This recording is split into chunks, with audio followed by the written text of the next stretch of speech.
আমি content creator ভাইদেরকে বলবো, সকল ব্লগার ভাইদেরকে বলবো, বিশেষ করে যারা ফেসবুক পেজে এসে বলেন যে ধাক্কা দিয়েন না, আমার ভিডিওটা শেয়ার করেন, কমেন্টস করেন, লাইক করেন। ধাক্কা দিলে আপনার রিচ এঙ্গেজমেন্ট কমে যাবে, ধাক্কা দিয়েন না। এই এই ধরনের কন্টেন্ট ক্রিয়েটর ভাইদের বলবো। আমি বারবার আমার কথাগুলোর মধ্যেই এই বিষয়গুলো আমি তুলে নিয়ে আসি এই কারণেই, যারা ব্লগার বা কন্টেন্ট ক্রিয়েটর ভাইরা আছেন তারা কন্টেন্ট তৈরি করেন এই ধরনের কথা না বলে। কারণ সবাই একই ধরনের কথাই, একটা কথাই সব আমার কন্টেন্ট ক্রিয়েটর সব ভাইয়েরাই একটা কথাই, একটা ডায়লগই দেন। কিন্তু এসব না করে, এসব না বলে আপনারা কন্টেন্ট তৈরি করেন।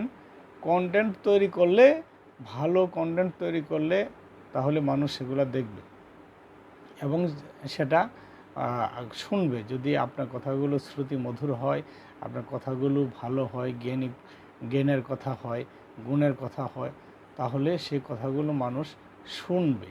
হ্যাঁ, পরামর্শ আপনি দিতে পারেন, পরামর্শ দেওয়ার অধিকার সবার আছে, পরামর্শ দিতে পারেন। তাই বলে আমার প্রিয় ভাইয়েরা, আপনারা শুধু বলেন যে আপনি এই করলে আপনার ফলোয়ার বাড়বে, এই করলে আপনার এই বাড়বে, এই করলে আপনার রিচ বাড়বে। ভাই, এটা তো সমাজের উপরে কোনো মেসেজ নয়। এটা আপনি সমাজের প্রতি কোনো মেসেজ দিলেন না।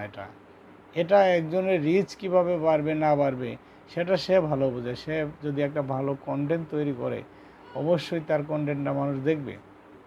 সে ভালো করে বুঝবে যে তার কন্টেন্টটা কতটুকু ভালো হচ্ছে, কতটুকু মন্দ হচ্ছে, কতটুকু মানুষ গ্রহণ করবে, কতটুকু গ্রহণযোগ্যতা পাবে।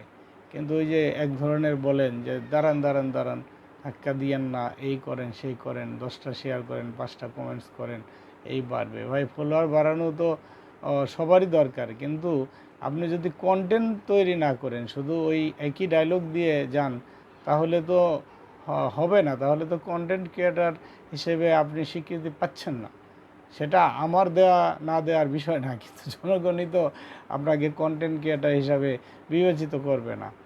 আপনি কন্টেন্ট ক্রিয়েটর হয়েছেন বা ব্লগার হয়েছেন, আপনি কিছু কথা বলেন, যে কথাগুলো মানুষ শুনবে, জানবে ও মানুষের উপকারে আসবে, দিনের উপকারে আসবে,